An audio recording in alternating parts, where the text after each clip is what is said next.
bienvenue à tous dans cette nouvelle vidéo. On se retrouve pour la troisième analyse de ce mardi 29 mars 2022. Et le Pokémon de cette vidéo, c'est un des Pokémon qui a fait beaucoup parler de lui à ses débuts et pendant au moins 6 générations avant qu'il ne commence à chuter dans les tiers. Je veux bien sûr parler de Staros. Staros, qu'est-ce que c'est en stratégie? C'est un Pokémon qui a le type eau et psy, eau et psy comme Flagados, qu'on a déjà vu il y a quelques temps. Eau et psy, c'est un double type qui est très intéressant, que ce soit défensivement ou offensivement, parce que défensivement, il apporte 6 résistances, dont certaines sont très utiles, notamment au type combat et feu, qui sont deux des trois types savants à passer le type acier, ainsi que des résistances glace, psy, acier et eau. Il a à côté 5 faiblesses, avec des faiblesses qui sont dérangeantes. Il y a une faiblesse ténèbres, une faiblesse spectre, donc il y a une faiblesse à sabotage, insecte, donc à demi-tour aussi. Au type électrique, qui peut être assez gênant. Le type plante peut-être moins, mais globalement, ça fait voilà, quelques petites faiblesses gênantes aussi à côté. Mais il se synergise bien quand même avec d'autres Pokémon grâce à son nombre de résistances. Et puis surtout, il a plus de résistance que de faiblesse. Offensivement, c'est un type qui est également très intéressant parce que c'est un type qui est peu résisté. Et puis surtout, l'avantage, c'est que le type eau est neutre sur le type acier, ce qui n'est pas le cas du type psy. Donc ça se combat plutôt bien. Vous voyez, il y a 309 Pokémon sur lesquels il est super efficace et résisté par seulement 40, bon, 41 globalement, parce que bon, il n'a pas d'attaque pour toucher Munja, il me semble. Non, il n'a pas d'attaque pour toucher Munja, hein. Il n'a pas d'attaque. Il a peut-être. Est-ce qu'il a accès à ballon, ce Pokémon? Non, il n'a pas accès à ballon. Donc il ne peut pas toucher Munja, mais globalement c'est une petite quarantaine de Pokémon, donc c'est quand même peu, globalement dans le metagame actuel. Alors, ensuite, on va passer au talent du Pokémon. Le premier talent, c'est Analyste, qui lui booste ses attaques de 30%, mais uniquement s'il tape en dernier.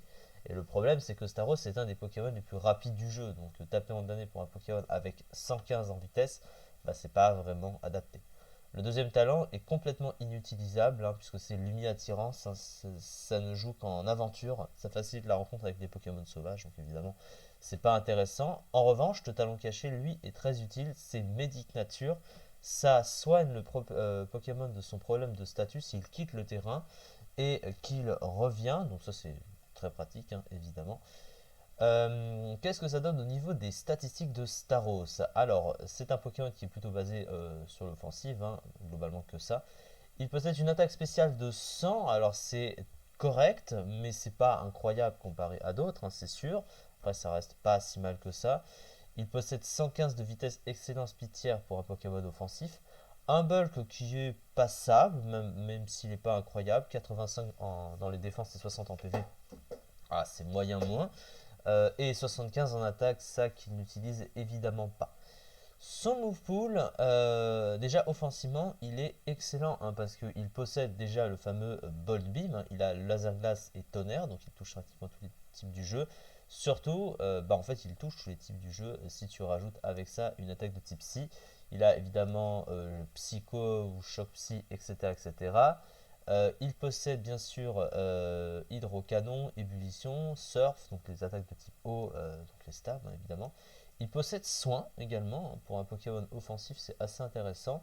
Tous les Pokémon offensifs ne peuvent pas forcément utiliser Soin, mais lui, il peut s'en servir. En fait, ça dépend juste de l'utilisation et du bulk du Pokémon. Et vous voyez que c'est utilisé. Et il possède aussi et surtout, alors avec d'autres options de coverage, il a également Neuherbe, Dazzling Gleam. Donc là, il est content à ce niveau-là. Mais surtout, il possède Tour Rapide. Voilà, je cherchais le move. Tour Rapide, la fameuse capacité qui va booster la vitesse d'un cran en plus de retirer les entry hazard du terrain. Et étant donné qu'il a une très bonne vitesse en plus de ça, il a de grandes chances de l'utiliser avant l'adversaire et donc de pouvoir prendre l'avantage sur un duel, de forcer l'adversaire à remettre ses entry hazard parce que tu les as enlevés en premier et du coup de booster ta vitesse davantage et de sûr de dépasser une grande majorité des Pokémon. En général, tu vas tout dépasser à plus 1 en vitesse vu qu'il est déjà très rapide et derrière essayer de prendre l'avantage. Donc, et ça a été pendant longtemps un des meilleurs spinners du jeu, donc utilisateur de l'attaque tour rapide, grâce à son speed tiers et grâce à cette option et l'effet que ça apporte derrière. Le problème du Pokémon, par contre, c'est qu'il ne possède aucune attaque de boost intéressante puisqu'il ne possède pas plénitude. Et ça, c'est un manque qui est vraiment pénalisant parce que ça pêche au niveau des dégâts qu'il peut faire derrière. Parce que sans en attaque spéciale, c'est vrai que c'est bon, mais c'est pas incroyable, hein. Ça reste correctissime sans plus. Ça veut dire que bah, les dégâts sont pas toujours suffisants, qu'il lui nécessiterait peut-être un peu de setup pour être plus efficace offensivement. C'est pour ça qu'on va très souvent lui mettre par exemple l'orbe vie pour lui faire assez de dégâts, parce que sinon bah, il se retrouve un peu limité. Le metagame a également évolué, hein. Il y a beaucoup plus de Pokémon qu'avant, et pour le gérer, surtout sur ses faiblesses, hein, les types ténèbres, hein, sont très gênants à ce niveau-là. Des types spectres, il y en a des gênants évidemment. Le type électrique, il y en a des gênants aussi. Certains peuvent être plus rapides que lui, enfin, ils peuvent aussi prendre l'avantage par rapport à ce qu'ils possèdent.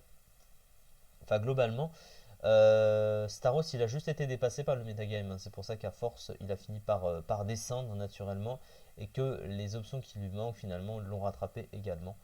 C'est tout simplement pour ça, hein, qu'il n'est plus aussi fort qu'avant. Une excellente vitesse et une bonne attaque spéciale, hein, des statistiques défensives correctes, un double type bon offensivement, un large move pool et deux talents utiles, médic nature et analyse. Bon, analyse avec 115 en vitesse, hein, bof. PV insuffisant et double type médiocre défensivement.